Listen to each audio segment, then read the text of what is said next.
All right, we have political analyst Dr. Dale Mckinley joining us on the line now. We have been talking extensively, getting various reports and feedback from people with regards to the State Capture Commission, the Part 6 that was released yesterday. Dr. Mckinley, thank you so much for joining us on Point. Give us your overview of what you make of this latest and last report that was released yesterday. Well, I think it's an impressive product. I think the breadth and the depth of the Commission report, when we look at all 6 volumes, is quite substantial. And even though there are gaps, which we could point out, I think given the terms of reference that were initially provided to the Commission, they have done a fairly good job of trying to find out as much as possible and in as many places as possible about the state capture.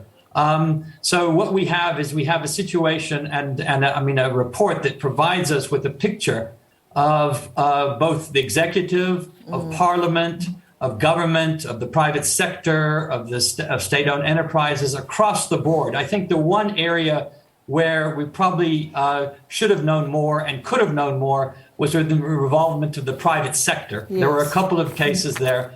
And of course, the recommendations that have come out of the Commission, naming a range of different people for potential prosecution, I think give us an indication of the extent of it. But I think the one disappointing aspect is that those at the highest levels of political office seem to have generally gotten off fairly lightly, should we say, where we've got mostly the ministers and others that are responsible. I completely agree with you. I'm noting here in some of the findings, particularly with regards to the president, the evidence that was given by the president, the commission talking about that President Ramaphosa, then Deputy President, of course, was not willing to damage the ANC by publicly going against it when he realized that state capture was taking place in order to fight it against capture.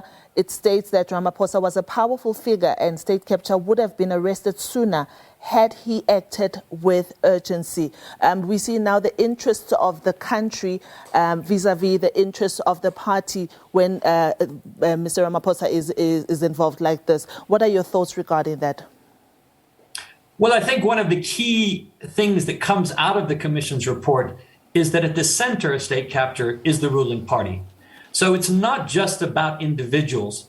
It's about the fact that the entire ANC architecture was basically repurposed. The entire party was repurposed to enable state capture in various different forms. So I think as a result of that, and you look at cadre deployment, you look at the way in which the ANC has internally basically protected its own over this, then Ramaphosa, our president, Cyril Ramaphosa, is part of that.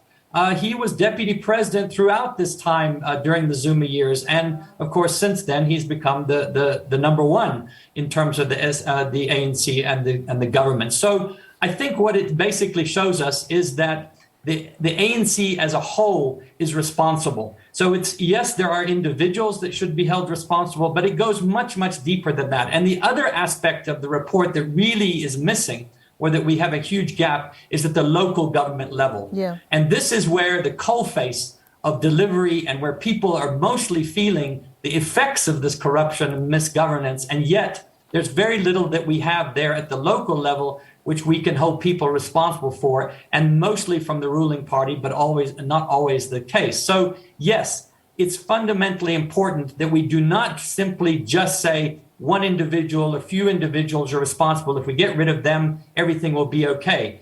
It's the way in which the political party that is in charge, and it could be another political party, but in this case, it's the ANC, has governed this country and has repurposed our state and our politics to serve itself. Dr. Mckinley, thank you so much for your views. Dr. Mckinley is a political analyst, and he was sharing his views on the latest state capture report that was released yesterday.